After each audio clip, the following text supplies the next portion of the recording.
আমার আপনার কি অবস্থা হবে একটু চিন্তা করেন। কাল কিয়ামতের ময়দানে যদি আমাকে আপনাকে দাঁড়া করানো হয়, ও বান্দা তোমাকে তো আমি উসওয়াতুল হাসানা দিয়েছি, যেই নবীকে পাওয়ার জন্য সারা জাতি কান্না করেছে। উম্মতে হযরত ঈসা আলাইহিস সালাতু ওয়াস সালাম কান্না করেছে, হযরত মূসা আলাইহিস সালাতু ওয়াস সালাম এই নবীকে পাওয়ার জন্য কান্না করেছে। তুমি এই নবীকে পায়া কি করলা বান্দা, একটু হিসাব দাও। কি করব আমি আপনি কি হিসাব দিব?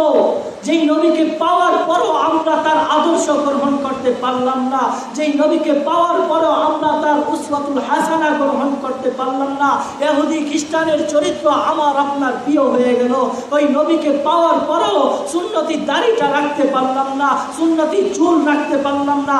আমার আপনার চুলের স্টাইল হয় নেইমার মেসির স্টাইল, আমার আপনার চুলের স্টাইল হয় ইহুদি খ্রিস্টানের স্টাইল, আমার আপনার চুলের স্টাইল রসুলের আদর্শ হতে পারল না, আমার আপনার দাড়ির স্টাইল রসুলের আদর্শ হতে পারল না।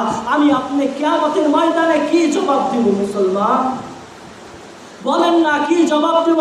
যদি আজকে ধরেন আমি আজকে মরে গেলাম, মরে যাওয়ার পর সাথে সাথে আমার জন্য মসজিদ থেকে খাটিয়াটা বের করে ঘরের সামনে উপস্থিত করা হবে, আমার আপনার কবরে শোয়া দেওয়া হবে, কবরে শোয়ানোর পর হিসাব নিকাশ শুরু হয়ে যাবে। আল্লাহ যদি ফেরেশতার মাধ্যমে জিজ্ঞাসা করে, ও বান্দা তোকে তো আমি রাত দিয়েছিলাম ঘুমানোর জন্য, তুই না ঘুমাইয়া তুই উলঙ্গপানা বেহায়াপানা মোবাইল নামক ফিতনার মধ্যে জড়িত হলি, তুই বাঁচলি না কেন? ও বান্দা তোকে তো দিন দিয়েছি, তোকে তো 5 ওয়াক্ত নামাজের সময় দিয়েছি, তুই দুনিয়ার কাজ কর, সমস্ত কাজ কর, হালাল হালাল মেনে কাজ কর, তোকে সমস্ত কাজ করার সুযোগ দিয়েছি, তুই নামাজের সময় আমাকে একটু ডাক। বন্ধু, উম্মতে ঈসা আলাইহিস সালাতু ওয়াস সালামের জামানায় তাদের নির্দিষ্ট কক্ষ ছিল, সেখানে যেয়ে নামাজ আদায় করতে হতো। কিন্তু আমাকে আপনাকে এমন এক নবীর আদর্শ দেওয়া হয়েছে, যেই নবীর আদর্শ তুমি যেখানে থাকো, তুমি যদি জমিনে পুরা মাঠে ময়দানে থাকো, সামান্য ওযু করে তুমি সেখানে নামাজ পড়ো, তুমি যদি পানির মধ্যে ডুবন্ত অবস্থায় থাকো, সেখানে তুমি ইশারায় নামাজ পড়তে পারো।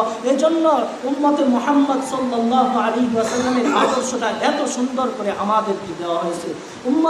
উম্মতের জন্য কান্না করেছেন, উম্মতের জন্য কান্না করেছেন আমার আপনার নবী।